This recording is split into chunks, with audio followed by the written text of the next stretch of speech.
പാലക്കാട് നല്ലേപ്പള്ളി സ്കൂളിലെ ക്രിസ്മസ് ആഘോഷം തടയാൻ ശ്രമിച്ച വിശ്വ ഹിന്ദു പരിഷത്ത് നേതാക്കൾ അറസ്റ്റിൽ. നല്ലേപ്പള്ളി ഗവൺമെന്റ് യു പി സ്കൂളിലെ ക്രിസ്തുമസ് ആഘോഷത്തിന്റെ കരോൾ നടത്തുമ്പോഴാണ് VHP പ്രവർത്തകരുടെ ഇടപെടലുണ്ടായത്. പ്രധാനാധ്യാപികയെയും അധ്യാപകരെയും അസഭ്യം പറഞ്ഞെന്നും ആരോപണം. നന്ദഗോപാൽ വിശദാംശങ്ങൾ നൽകും. നന്ദഗോപാൽ, എങ്ങനെയാണ് ഇവർ ഈ ക്രിസ്മസ് ആഘോഷം കരോൾ തടയാൻ ശ്രമിച്ചത്? പിന്നീട് എന്താണ് അവിടെ ഉണ്ടായത്?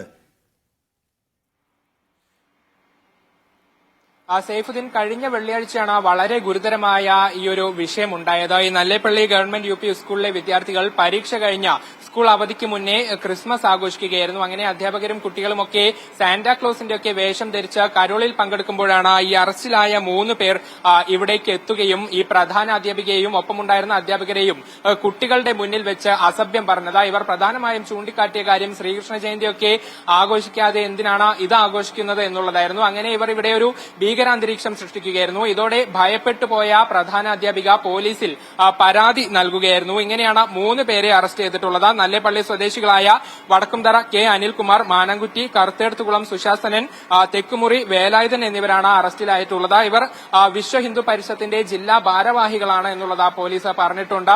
3 പേരെയും ഇപ്പോൾ അറസ്റ്റ് ചെയ്ത് ജാമ്യമില്ലാ വകുപ്പ് പ്രകാരമാണ് അറസ്റ്റ് ചെയ്തത്. തുടർന്ന് ചിറ്റൂർ കോടതിയിൽ ഹാജരാക്കി റിമാൻഡ് ചെയ്യുകയും ചെയ്തിട്ടുണ്ട്.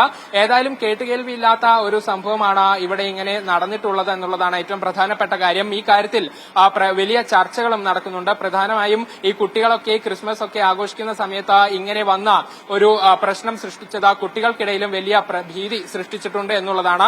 ഏതായാലും പോലീസ് ഇവരെ റിമാൻഡ് ചെയ്തിട്ടുണ്ട്, കോടതി ഇവരെ റിമാൻഡ് ചെയ്തിട്ടുണ്ട്. തുടർ നടപടികളും ഉണ്ടാകും എന്നുള്ളതാണ് മനസ്സിലാക്കുന്നത്. അതേസമയം വിശ്വ ഹിന്ദു പരിഷത്തിന്റെ ജില്ലാ നേതൃത്വം ഈ കാര്യത്തിൽ ഒരു പ്രതികരണം നടത്തിയിട്ടില്ല. ശരി, നന്ദഗോപാലാണ് പാലക്കാട്ട് നിന്ന് വിശദാംശങ്ങൾ നൽകിയത്.